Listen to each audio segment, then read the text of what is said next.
Hi friends, welcome back. This is your Arun. சரி வாங்க, மல்லி சீரியலில் இன்றைக்கி என்ன சுவாரஸ்யமாக போயிட்டு விஷயத்தை பார்க்க போகிறோம். சரி வாங்க, வீடியோக்குள்ளே போ. என்ன நடந்துட்டுருக்கேன், நம்ம மல்லி இருக்காங்க இல்லையா, அவங்க வந்துட்டு ஒரு எப்படி சொல்கிறதுங்க, இது வரைக்கும் நடக்காத ஒரு விஷயம் இப்போ நடந்துச்சு.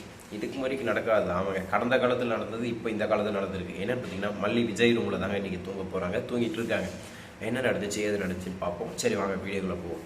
என்ன நடந்துச்சுன்னா, நம்ம மல்லி விஜய்க்கு தேவையானது எல்லாத்தையும் செஞ்சுட்டு அவர் தூங்க சொல்லிவிட்டு வெண்பா குட்டியும் கொண்டு வந்து இங்கே தூங்க வச்சுருவாங்க. தூங்க வச்சுட்டு அதுக்கப்புறம் சொல்லுவாங்க மல்லி, நான் இங்கேயே படுத்துக்கிறேன், ஏன்னா உங்களுக்கு உடம்பு சில திடீர்னு எதுனா தேவை செய்யணுன்னா வெண்பா என்ன பண்ணுவா, அவன் சின்ன பொண்ணு கஷ்டம், அதனால் இங்கேயே படுத்துக்கிறேன்னு சொல்ல, உடனே இதுக்கு நம்ம விஜய் என்ன பண்ணுறாருன்னா, இல்லை நோ முடியாதுன்னு சொல்கிறாருங்க. ஏன்னா அவருக்கு செட் ஆகலை.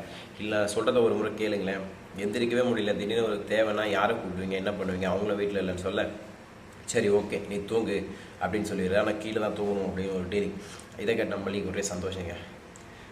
கரடி மஞ்சனுக்கு என்ன ஒரு ஆனந்தம் அப்படின்னு சொல்ல மாதிரி நம்ம மல்லிக்கு என்ன ஒரு ஆனந்தம் அப்படின்ற மாதிரி போயிடுச்சுங்க. அதுக்கப்புறம் நம்ம மல்லி ஓகேன்னு சொல்லிட்டு கீழே ஒரு பெட்ஷீட் அதை விரிச்சு போட்டு அப்படியே தூங்கிட்டே விஜயை பார்க்குறாங்க. விஜய் நம்ம மல்லியை பார்க்குறாங்க.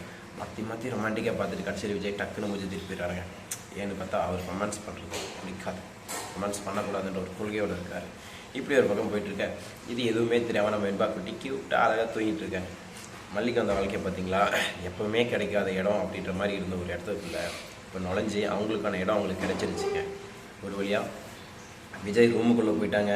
விஜய்க்கு லைட்டாக கேரிங் எடுத்துக்கிறாங்க. விஜய் மனசுக்குள்ளே வரதுக்குன்னு கொஞ்ச நாள் தாங்க இருக்கும், எவ்வளோ நாள் எனக்கு தெரியல. உங்களுக்கு யாருக்காவது தெரிஞ்சால் கமெண்ட் செக்ஷனில் கமெண்ட் பண்ணுங்கள். அவங்க ரெண்டு பேரும் ஒன்று சேர்றது நல்லதா கெட்டதா அப்படின்னு கேட்டீங்களா, எனக்கு தெரிஞ்ச நல்லதுதான். உங்கள் சைட்லேருந்து நீங்கள் என்ன சொல்ல போகிறீங்கன்னு உங்கள் ரிவ்யூ சொல்லுங்கள். ஏன்னா எல்லா டைமும் நானே சொல்லிட்டு இருந்தாலே கஷ்டம்தாங்க. ஏன்னா நான் சொல்கிறது எல்லாமே அப்படியே நடக்க போகிறதில்ல, ஆனால் நடந்ததை மட்டும் தான் நான் சொல்லுவேன். காரணம் ஏன்னா அப்போ தான் என்னோடய வீடியோஸ் நிறைய பேர் பார்க்குறாங்க, பொய் சொன்னால் பார்க்க மாட்டாங்க. ஸோ அதனால் பொய் அப்படின்ற ஒரு விஷயத்தை ஃபுல்லாக அவாய்ட் பண்ணிவிட்டு என்ன இருக்கோ அதை மட்டும் பேசிவிட்டு அமைதியாக போயிடணும். அதுதான் வாழ்க்கைக்கு நல்லது, என் சேனலுக்கும் நல்லது, என் சப்ஸ்கிரைபருக்கும் நல்லது நான் முடிவு பண்ணியிருக்கேன். ஸோ என்னோட இந்த பிளான் உங்களுக்கு பிடிச்சிருந்தா மறக்காமல் சப்ஸ்கிரைப் லைக் பண்ணுங்கள். பிடிக்கலன்னா சப்ஸ்கிரைப் லைக் பண்ணுங்கள்.